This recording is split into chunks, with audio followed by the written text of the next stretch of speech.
putting it down.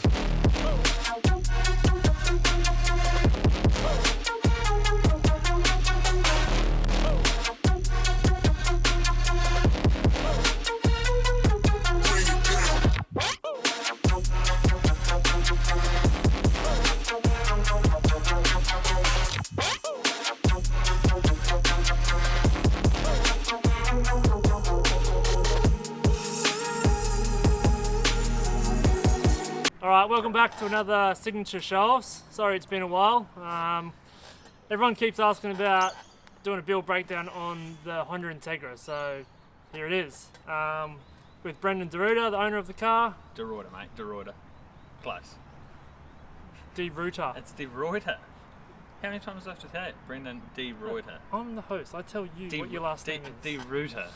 He's the DeRuiter. He's giving you. He's the Ruiter, okay? DeRuiter. And, you know, Brendo, you're gonna have a beer while you do this. So Oh, yeah, it's just the way it is with Brendo. He does the drinking, I do the driving. Works out pretty good. That's it. So we'll try and go into as much detail as possible because, as I said, everyone keeps asking what's the go. Put it all in one. And keeping in mind that the car's had a full freshen up recently, so this is all new stuff. We've really only done one track day with it, so take it away. Engine wise, what do we got? Well, the engine, since the last one exploded, we've started with a completely different block, but it was already machined. It came with the car actually, so Bruce machined quite a few blocks at the same time as he machined the first one, ready to take dart and Bruce sleeves. is the original owner of that engine. Yeah. Yeah. So they were all done about 13, 15 years ago. So what we started with was that, dart and sleeves obviously in it. We've gone to an 84mm bore, which 81 standard, so we've gone out to about a 1.9 litre. So with bore, that's the only thing. Strokes remain the same. I can't remember exactly what that number is, but it is a standard B18 stroke. Down below, we've got a Kelly's crank in it, which is just a lightweight crank. It probably didn't need it, but it's just something I put in for a bit of safety, just in case we do decide to turn it up down the track a bit more. With the rods, we've got Carrillo Pro H rods, which are the best you can sort of go before you start going into the aluminium territory. I think they're rated for about 12 or 1300 horsepower, them rods. Hopefully we get to use them to the max one day. Yeah, so the last motor, that was what was sort of keeping us, we're always right on the dyno turning the boost up. Because Well, they were only good for 600, weren't they, on the bucket? Yeah, they were. They were, I can't remember what brand they were now. But yeah, they were 600 horsepower rods and we were pushing them to. So we can confirm they'll do 800. Yep, dead right, as long as it's up in the rev range. What else have we got? CP pistons. Compression ratio of this motor is 9.8 to 1. The old motor was 9.2, but because we're running E85, we thought we can just bump it up. We could probably go a lot higher than that, and I know the guys in the States tend to, but it wasn't something that we needed to dive in too high with. What else is... Head-wise, what's yeah, well, actually down the bottom end still, when it comes to bearings, I think we're just running ACL race bearings in it, so nothing fancy really. Just made sure, obviously we checked all the clearances and everything, and we've done that properly. Yeah. Up top, we've got Calford cams, the turbo cams they recommend for any B series 600 to 1000 horsepower. We've got Supertech valves, Supertech retainers and springs as well, and collets. So I think we're running an 85 or 95 pound spring. I think it's 95 on this, the last made was 85. Adjustable cam gears in there too, just so we could dial the cams in correctly. It's still running the original, all the factory pickup for the for the cam and crank sensor and the distributor. So a lot of guys at this level, it's probably the next thing we should be doing is going to a better pickup sensor for the computer to know where the motor is, because we are starting to wander a little bit right up at 9,500 revs. But that's basically the inside of the motor. Timing belt, just for a laugh, is just a Gates racing belt. I think they're blue, and I think they're Kevlar, or they might be made out of Kevlar. Once again, it's probably not needed. A standard Honda one's fine, but that's just what's in it. Standard Honda water pump, head bolts and head gasket. Actually, that's the other important thing. So we're running L19 Speed Factory head studs, which are I think 30% stronger than your ARP studs, which with what we're doing, we need every bit we can. We're not O-ringed in the block or the head. We're just running a Golden Eagle head gasket, which is just an MLS still, so multi-layer steel gasket with no O-ringing, but we are running the sleeves protruded by 3 thou out of the block, and that is what the old owner, old Bruce, has told me, that seems to be what they like having. So because that old engine never lifted a head, did it? No, that's right. So it gives a bit more clamp area around the top of your cylinders. Okay, on to ignition system. What do we have there? We've got 4 LS2 coils, LS2 to LS6 coils. Which have probably been meeting their limit. Yeah, we're at the limit of them apparently, especially when we get a bit of heat soaking, and we found out on the dyno. But once we let them cool down, they seem to be good. What else have we got? Computer-wise? Computer-wise, still the trusty old G4 Plus plug-in link, which is at this level we're probably pushing that a bit hard too. We're starting to run out of outputs and inputs and different things. Lucky I'm not too much of a computer whiz, and we don't need much more. Otherwise, that will probably be the next upgrade on the car. And what's the upgrade going to be to? I just have to ask this question because I already know what it is. Yeah, I don't know. I don't know what I might go to next. You know exactly what you go to. Oh, possibly an M-Tron. So I don't know enough. I've got to do a bit more homework still, but looking at all the fast guys, and once you start talking to people, the M-Tron seem to be fuel system. Fuel system, it's a really hard one, this fuel system. We're using the original feed line as return, which is an 8mm line. We've put in a 3/8 feed line, which is 10mm, from a little fuel sow that we've made up. It's only a 20 litre aluminium sow that clears all the drive shaft and axles and everything in the back. It's got 1 in-tank pump, an Alexa 700 litre per hour pump, which is a gear style pump, which has a big controller on it, and it's 2 speeds, so it switches over to the high speed at about 4,500 revs. We've done a few tests on it. It's only drawing 13 amps at 90 psi fuel pressure, which is impressive. Yeah, so we tested that before it went on the dyno. We're seeing fuel pressures of about 85, and it's not running out of fuel. Fuel pressure's staying stable the whole way through. Awesome. Yeah. Injectors, we've got Siemens 2400s in it, which are the biggest you can go before them other ID 27s, which are no stock of, otherwise I would have probably gone that way. But we're running these at the moment at about 80% duty. I've seen them get up to on the dyno, so it might be a little bit more on the track, but we've still got a little bit of room to play there, not much. Righto, so intake manifold, we've just got an Edelbrock Victor X, I think they call them, which is, I think it's sort of the cheap way out rather than a Skunk 2 one. I think they're only about a third of the price, but they seem to be able to flow the air that we need for the power we're making. What our throttle body? Standard throttle body, but one thing I have noticed is the throttle plate inside. Bruce, the old owner, must have played with something, or it's off a different Model B series, because it is 2 or 3mm bigger in the plate size than the standard throttle body that come out on this car, which on turboed stuff doesn't make a lot of difference, I'm pretty sure, with what we're doing. So down the line, intercooler. Intercooler, we've got a Speed Factory dual, what do they call it, a backdoor intercooler, because the inlet and outlet come in from the back, not out the sides. Which has been quite impressive, really, with intake temps. Yeah, it was only meant to be a 600 or 700 horsepower intercooler, but we watched that roll racing the other night. We're only getting up to probably 5 or 6 degrees above ambient, which is unreal. On the dyno, we were seeing it, I think ambient was roughly around the 28, and we've seen it go up to about 52. But that's with a lot of heat and everything floating around. But out on the track, it's 6 to 8 above ambient tops. So on a day that's not too hot. Turbo wise? Turbo, that's the secret in this equation. No, it's not really. There's no secret there, that's for sure. It's just a journal bearing 6766 precision. It runs a T3 inlet, which at this horsepower level is another thing that most B series guys, I think they go to the split T4 or whatever, probably for spool, to help spool. But we haven't changed the manifold that come with the car that Bruce made years ago, so we've kept that there. We've made a little aluminium spacer. A lot of people have asked. Benny cut it out on the water cutter, so it's 20mm just to space the manifold off the head, so we've got enough clearance for the comp housing against the block. So that's the only reason that space is there. That comp housing is slightly bigger than the old turbo, which was the same though.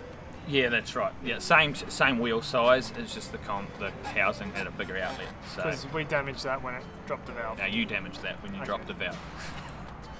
So.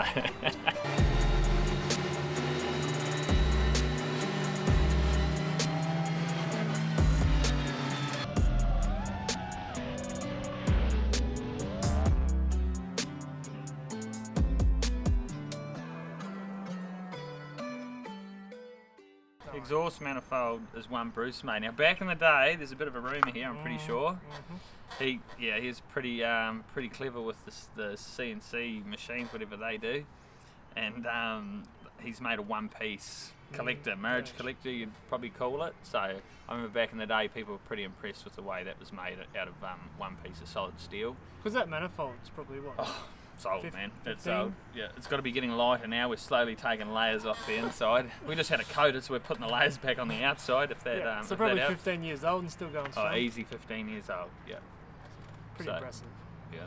So, and then exhaust, wastegate. Actually, we'll go to the wastegate for a laugh. 38mm teal, is that tile? Teal? Teal, yeah. Teal. That can be a little bit of an issue, as we notice on the dyno now, where if we want to try and get boost out of it down low, we can't. it's in there, so that's probably... So there's one way of sending it to the moon. Just put a small wastegate on, you can only go up. So that's probably, you've got to remember all the stuff Bruce did all them years ago. I was talking about, and it was only ever meant to be a motor made for 20 PSI on the old turbo. So it's like anything, everything advances and people want more and more, and we're doing stuff same as the motor. The only reason the motor gave up, it wasn't anything to do with the motor. If we kept it at 600 horsepower, it would still be in there. Yeah. But that's no fun. We're not here for that. We're not here to spiders. There's the first beat. So impressive. So talking of boost levels, what boost are we running now? Well, we're seeing, I think 42's the most on the dyno we've seen, and it sort of comes back a little bit. So that 42 we're probably seeing, without looking at too much data so far, I haven't had time really, but it's that spike coming on to boost, which we can't control because of our small our small waste. But that's maxing that turbo out now, isn't it? Yeah, the turbo's getting, well it's maxing the turbo later on in the RPM, so we're starting to, if we try and push more boost into it, all we'll see is just a big raise in intake air temps.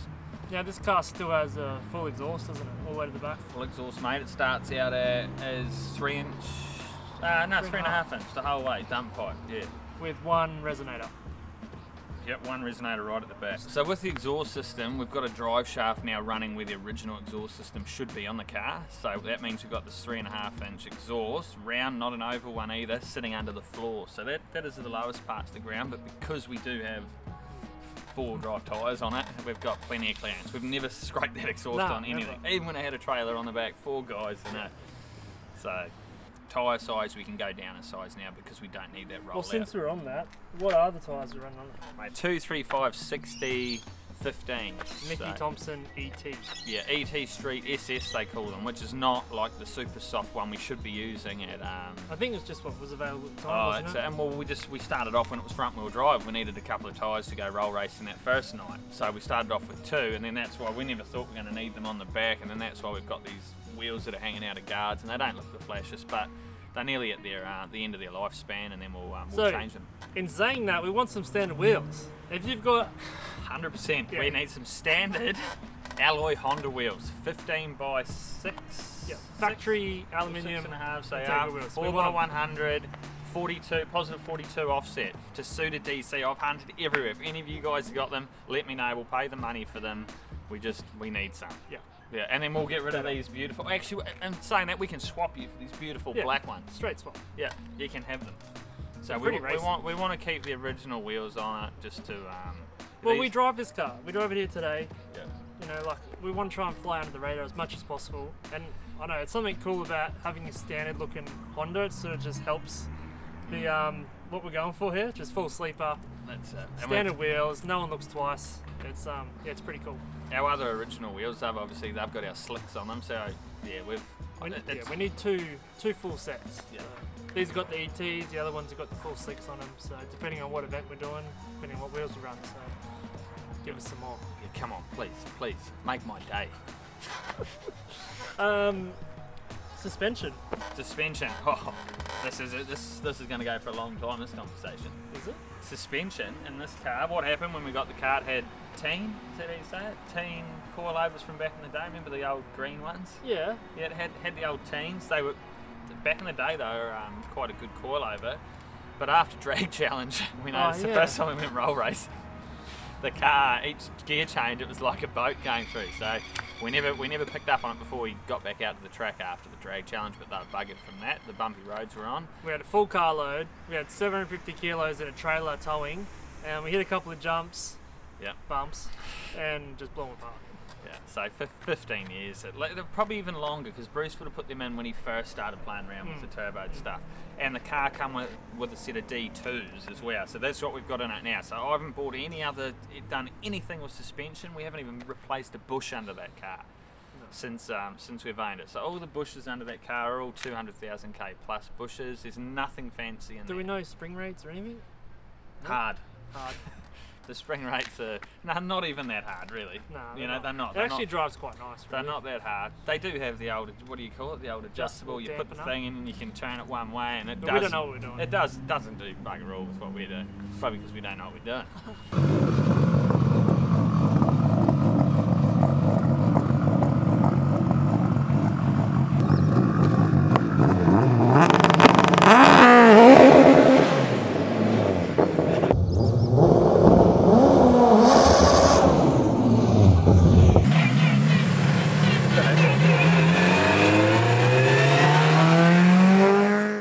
Australia, they did us a real good deal on a PPG 1 to 4 set, dog set too actually. So it's 5th gear cuffed, which means 5th gear gets thrown in the bin and it's got a thing, I think it's called a cuff because it looks like a handcuff maybe, goes between the two shafts, stops them trying to blow the case apart. So with that's allowing us to do quicker shifts obviously now, and gearing was the main reason. And gear ratio. So we're instead of running the CRV 4.56 final drive, which means it's really short. The CRV is made for climbing hills. It's not made for going down a drag strip. So we've changed that. It's now 4.2, and we've also got a wave track limited slip that goes straight into the B series all-wheel drive gearbox case, which then you use all your factory B series front axles. So you don't have to change anything there. So I recommend that to anyone. If anyone's doing it, buy the wave track front diff, because then you retain all your original B series front axles. Otherwise, if you don't buy that, you end up changing lengths. The lengths will be wrong, the splines are different. There's a few differences between the CRV we found out, and good old Honda, they love changing things by 2 to 3 mil, and it'll be enough to get you unstuck. So just buy that wave track limited stuff, 100%. So, have you ever broken an axle? Never. These axles have done hundreds of passes. Oh man, I don't even think Bruce ever broke one. 300 or 400 passes now on these axles. But the other thing too is they are genuine Honda, so make sure of that. Make sure they're not an aftermarket one from your local parts guys, because they are a lot weaker than your genuine Honda stuff. Alright, back. What diff? What axles? Well, we started off with the CRV Rear Diff. Now we started off with the early CRV Rear Diff, which there's a couple of ways to explain. One's got 3 bolts down the bottom at the back, the later model ones have 5. Now when the motor let go, it locked the motor up momentarily. Wheels spinning around, ended up blowing the case. So we've changed that now to the later model case. We'll see how it goes. We know other guys in the States are running in the 8s with them. So I think we're probably at the limit though before you've got to start switching to that wagon stuff. Yeah, and a lot of it comes down to that. All it takes is that one time of axle tramp, and you'll bang an axle straight away. So some cars want to do that, and some cars don't. So I think that's the biggest thing. Weights of cars, the way people drive their cars, the way people don't preload their cars. That's the other thing that all determines that sort of stuff. Anything special about the actual drive shaft? Drive shaft itself, no, that's just made up. The main thing I did with that, I see a lot of guys in the States, they just use the Land Rover one, and then guys make adaptive things that go in between, which I don't think is probably the right way of doing it, because I've got slip joints front and rear, so everything always moves. So this allows any movement between anything, so it's not going to load anything up and break stuff. So it's got the bigger uni joints, I can't remember what they call them, but it's just a bigger style, a uni joint in it compared to the standard Freelander stuff. So it's got a viscous coupler from a Land Rover Freelander. So that's the secret in the whole thing. if we didn't, so what do we have to explain what? I think you do, because a Okay. lot of people go, oh, I just all drive my car and don't even think about this Okay. viscous coupler. To be honest, I never even knew anything about what it was or how it worked. Okay, So let's people talk- want to know. Yeah, well, let's talk about the Viscous Coupler. So what it is, it comes out in a Land Rover Freelander from I think 99 to 04, and all it is, it's basically, if you didn't have one, put it this way, you would have, when you're going around a corner, your back axles, your back two tyres and your front two tyres are travelling at a different speed because they're going through a different radius. So if you didn't have something there that could either slip or let the two axles go at different speeds, then you start binding things up. Same as if you had a four-wheel drive ute and you're on dry concrete and trying to do a U-turn, it would sit there and crab and get that feeling of having a welded diff.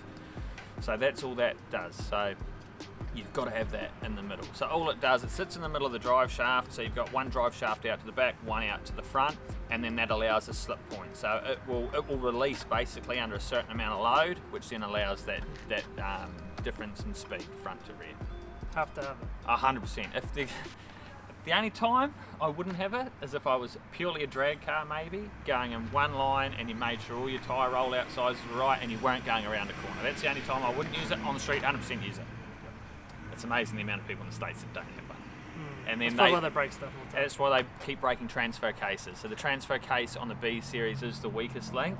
That's something we haven't Yes. talked about here. Transfer case. Transfer case.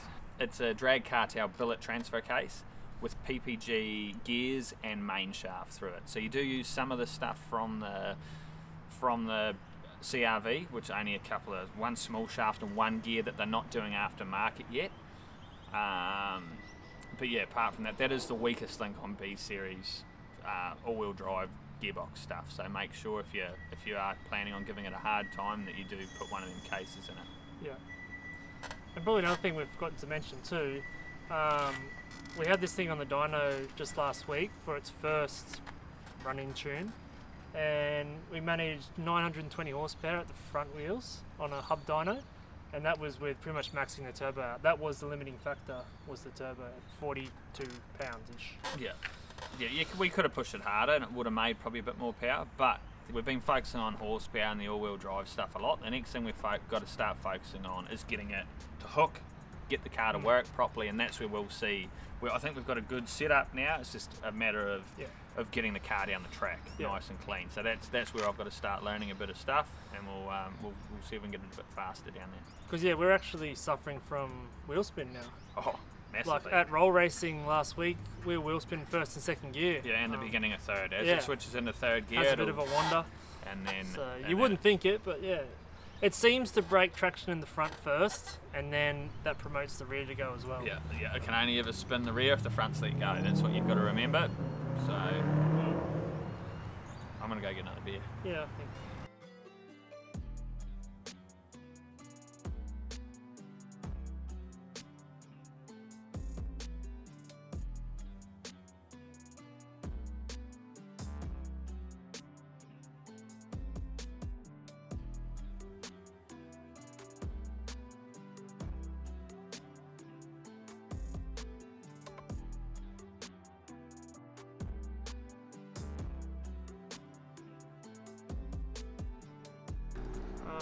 So what's factory CRV? What's factory CRV? Actually, there is something that's factory CRV still in this car. The gear lever. The gear lever and the gear cables. Because it's a shifter cable cables. now. Yeah, that's right, yep. So now we've got shifter cables that run on top of the tunnel. All that stuff's real easy to bolt in too. And you retain all your factory, what do you call it? Your boot around your gear, gear boot, gear shifter. So a stock Integra is not cable. No, always the mechanical from under the car, and it sort of runs through where we've got that drive shaft now too. So, What are the rear axles actually? what are the rear axles? See, I watched a lot of guys destroy stock CRV ones. They're not strong, they're not made for this sort of abuse. So what I did, we machined out basically the stubs or the input shafts of the CRV axles, and then we've mated them to, I think, 03 to 04 Corolla front axles. Yeah, right. So front axles which had to be resplined. So they're basically made up for this car. You can run CRV ones if you're not punching massive power. I'm sure they're fine. A lot of guys run them and they're going fine.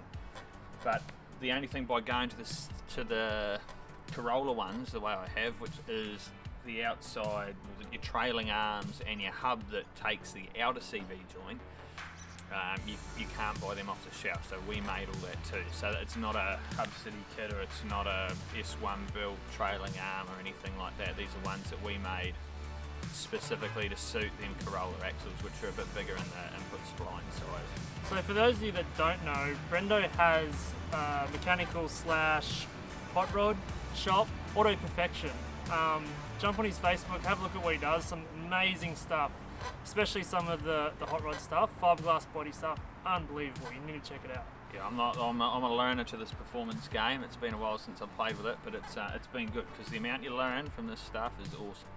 And Brendo is a bit of a whiz when it comes to this sort of stuff. He loves to nut out things that people say you can't do, or he loves researching and getting it right, which is an awesome thing for me, because pretty much every time I hop in the car, there's never really a drama. It's ready to go. He's got it set. He's done all his research on it, and it always just seems to work. So. Yeah, the only dramas we have is if a valve decides to fall out. Really, it's 13 years. Like I can't get all the. Oh, I'm not going to let you live it down. That was my favourite valve too that you destroyed. This is why I drink with him. All-wheel drive kit as such. Did you buy a kit or not? No. The only thing I did buy an S1 built DIY kit, which was the Weldon hubs, and it came with a few. It came with a reinforcing plate. Now that was the only thing I used just for time factor. I could have easily cut my own out of 1.6 2mm steel. The reason I didn't go with them was because I wanted to run the bigger outer CV joints after doing a bit more homework. So I probably shouldn't have rushed into that one. And then, So basically, all the rear ends you made yourself, pretty much. Yeah, we modified the trailing arms. We got the all the big. It's hard to explain without seeing it in different pictures, but all the bearing carriers and hub carriers as such that then get so all the bearing carriers and hub carrier, if you like, which gets welded onto your factory Honda trailing arms, we made ourselves. So we've used a Corolla hub, which then took the Corolla CV joint we've been talking about. So you don't have to do that. If you guys 300 or 400 horsepower, run the CRV stuff, buy this stuff off the shelf or buy it from us so you know it goes straight on. Yeah. The Diff Brace, would you call it? Diff Brace, the Diff Mount itself. Yeah, so with the Diff Mount, it's just a tubular mount. We've got a jig for that, so we can make them at any time to fit a CRV diff into an EG or a DC. So we haven't done an EK one, just DC and EG Honda at this stage. The only thing you do have to do is cut one small. The only sheet metal work really with the body of the car was one small cut out in the boot, which we'll show you. It's amazing as if they're made factory to do it, and you've got to remember there was one DC Integra that came out from Japan as an all-wheel drive car. So they only made not many of them, but it is a thing. A lot of people say no, it wasn't, but there was an all-wheel drive. They didn't run a B series motor though; they were a D series engine. So getting to that Diff Brace, that's something that if you guys want, shoot us a message, because we've got the jig there. I've got a CNC cutting business, so everything's CNC cut. All TIG welded. It's strong. There's a lot of rubbish stuff out there. Do your homework. Definitely research before you go out and just buying the cheapest one off internet, because there has been a lot of stories about them blowing apart. So. Clutch. The monster clutch. The one thing that hasn't been replaced, and now that we're talking about it, we'll be putting one in a week's time. Yep. Especially because we've got our little slipper clutch. We've got to talk about that too. So we've got a little slipper valve in there. It's the secret. They all talk about it being a secret. It's not a secret. It just makes the driver get it right all the time. So it's pretty hard. It doesn't matter how good you think you are. if you've got to let your foot off at the clutch at a certain speed every time, you'll never do it as good as something mechanical doing it. So that's its purpose there. So it's just a solenoid. It turns off at 60 k's an hour, so it's not sitting there trying to slip. We've talked about it in other videos, so go and check out the Drag Challenge 1, especially Drag Challenge 2, that's coming out soon. Said no one.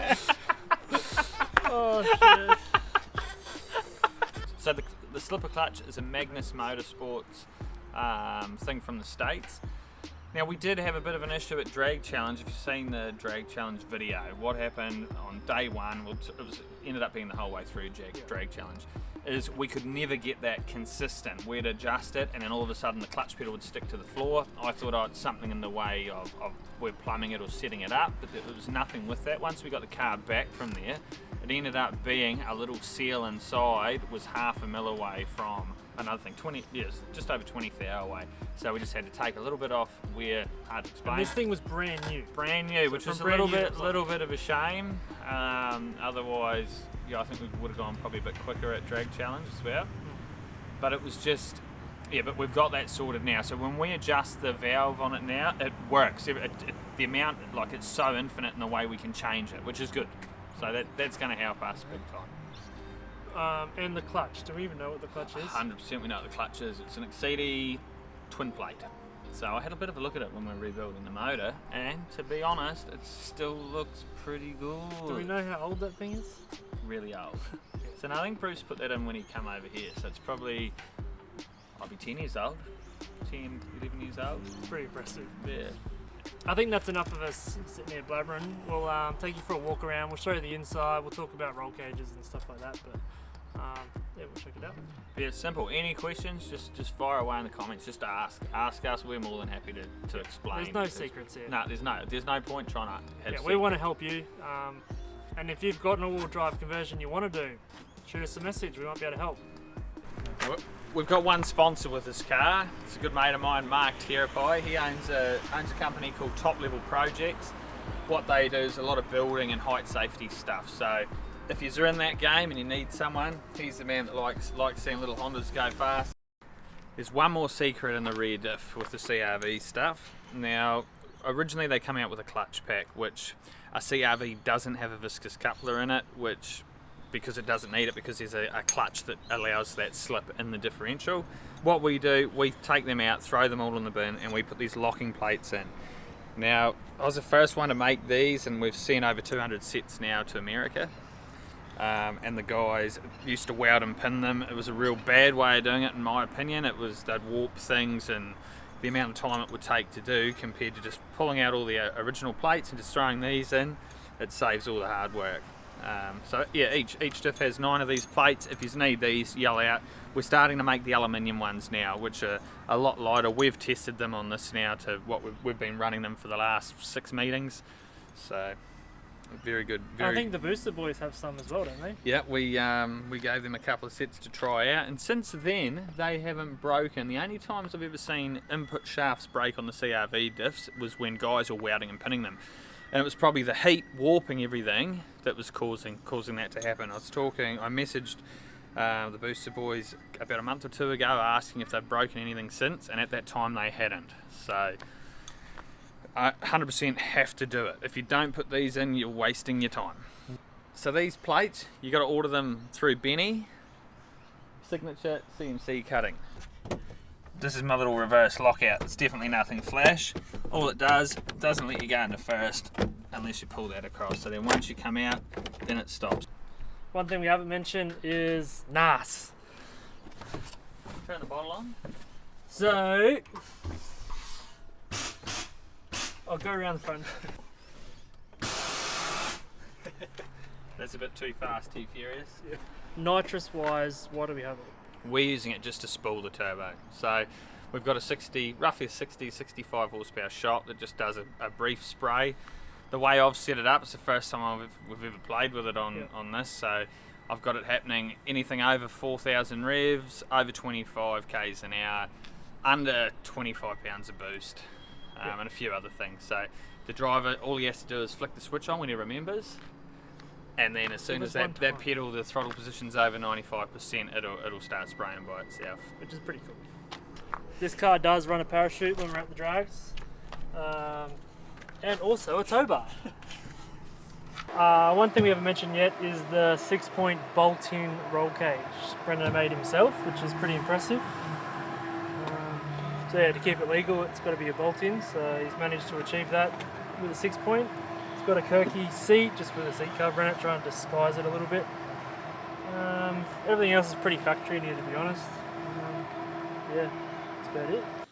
Yeah, so like that actually goes into that. It's just the camera makes it look like it doesn't. So moving on. What have we got to see?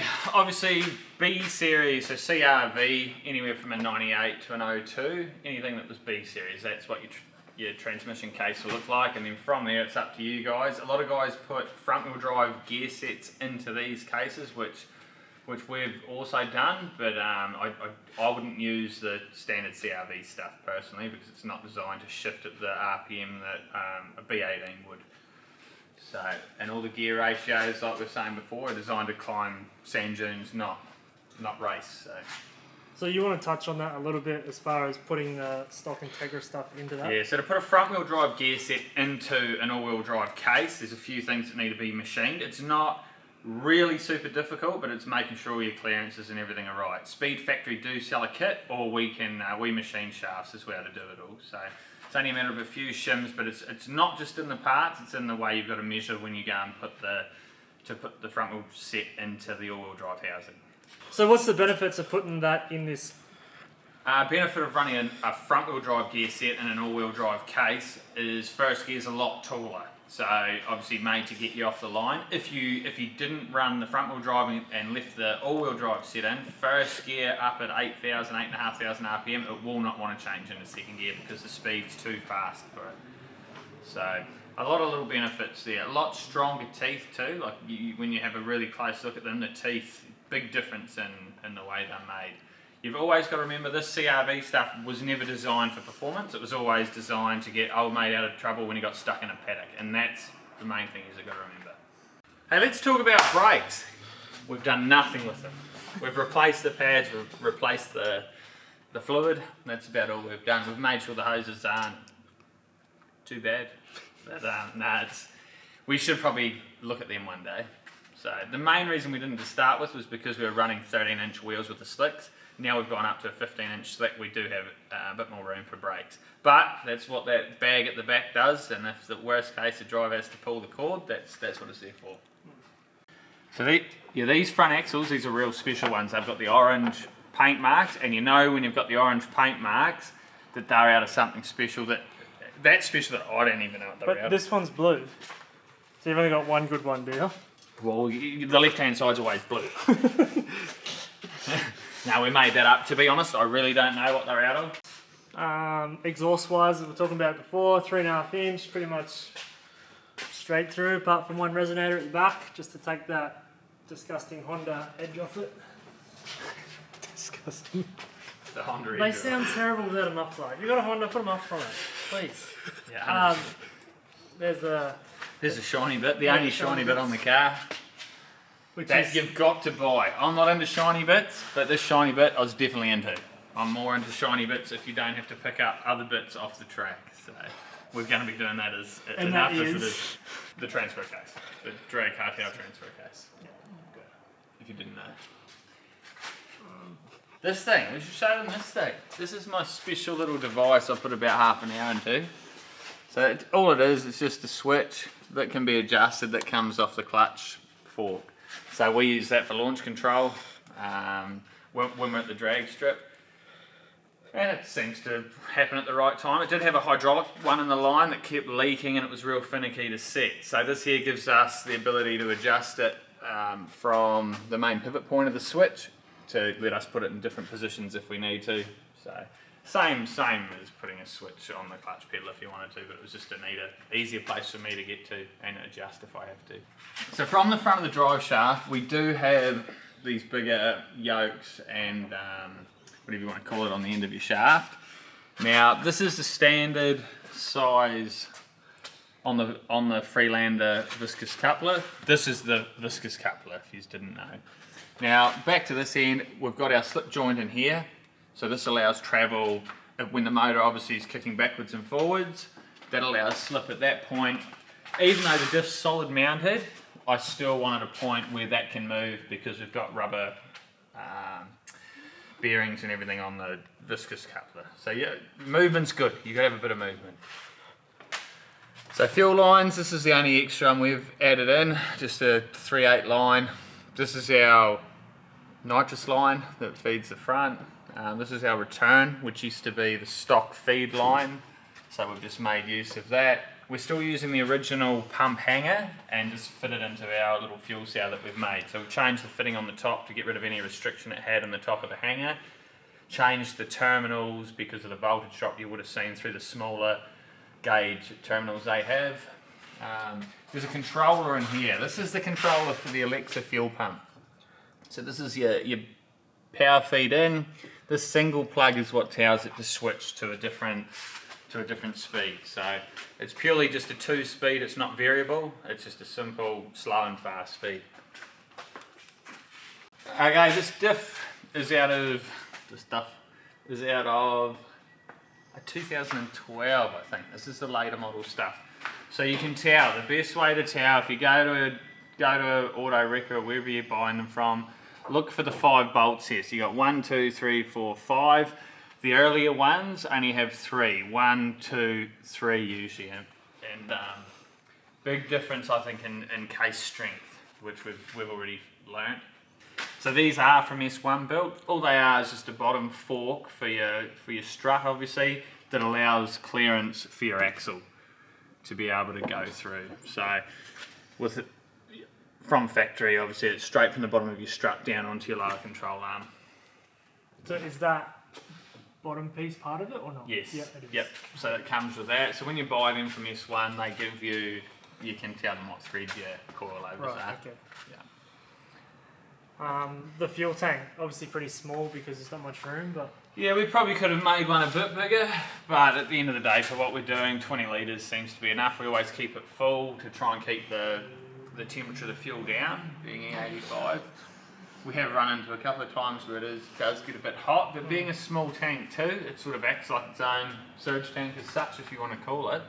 So, and this is the Diff Brace. yeah, that's the Diff Mount there. So it just picks up a couple of points from the original rear cross member, if you want to call it. Now, what this has compared to a lot of the other ones out there, we've made little steel spigots that, it's hard to explain without having it in your hand, but where it pushes through, it's spigoted into the cross member, so the bolts are physically only holding it into the cross member that way. The bolts aren't doing the work of holding the diff, so it's all lined up on that. Then you also have this diff mount, which has a welded in plate to the chassis, which is drilled and tapped. So these here always have to be fitted to a car specific, because 1 or 2 mil difference, obviously it will not work. So you always have to weld these plates in to make it to suit your car. With the trailing arms, we've put in this reinforcing plate. Now that came in the kit from S1 built. That's the only part of that kit that I used. If you look through here, it's going to be hard to see, but this is the part that we've machined up and then welded, which retains all the wheel bearing and hub assembly that suits that Corolla out of CV joint. These are the Corolla axles. You can see the weld through here. They're all spigoted also, so the weld's just there for a bit of extra safety, and that's what's doing the work. So we've gained a lot of strength in them shafts compared to the stock ones. They're a ball bearing style joint, not a triple, like a tripod joint like the CRV ones. As we keep saying, the CRV stuff was made to get you out of trouble, the all-wheel drive system. It wasn't made to get you off the line at a drag strip, so just keep that in mind. The rear diff has a Gear X limited slip centre put in the back too. The factory, they come out as an open centre. So a lot of people get confused about the plates, saying that it locks the diff up. The plates go in this section of the diff, from the input shaft into the pinion gear. Now, and then the Gear X limited slip is what turns it into a real limited slip diff. So, 2 different functions inside of these. We know how this works. If you can't do a skid, you got to eat the doo-doo. So, Brenda's going to regret this tomorrow, I'll tell you. I'm regretting it already. And since I drive the car, I'll probably have to eat it too, I think. Oh, I think that sounds like a fair call. Where's a little bit in there, mate? I'll try that bit. Oh, it's fine. The real life ring burner. I don't know. Oh, I like jerky. Yeah. Oh, I used to. Give it like 30 seconds, I reckon. And then tell me how you feel about it. Oh.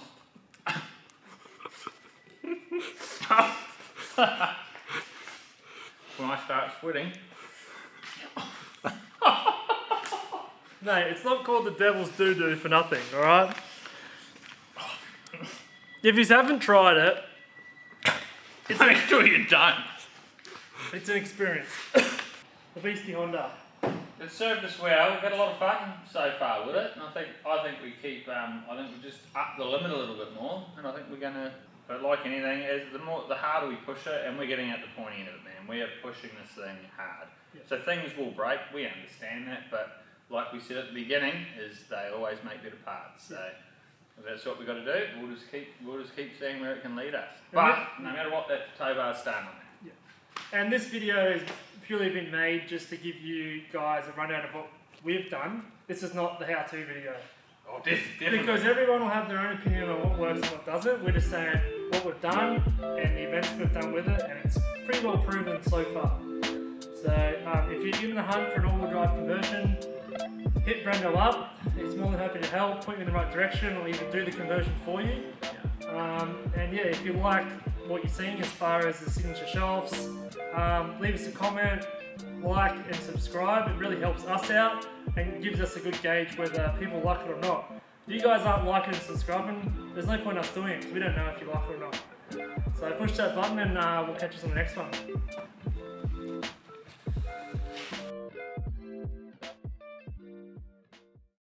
So we opted with a 7-pin flat rather than the 7-pin round, just because most trailers these days seem to be heading in that direction. So that's the main reason for He's the not going flat. there, is he? Oh, put a plug in it.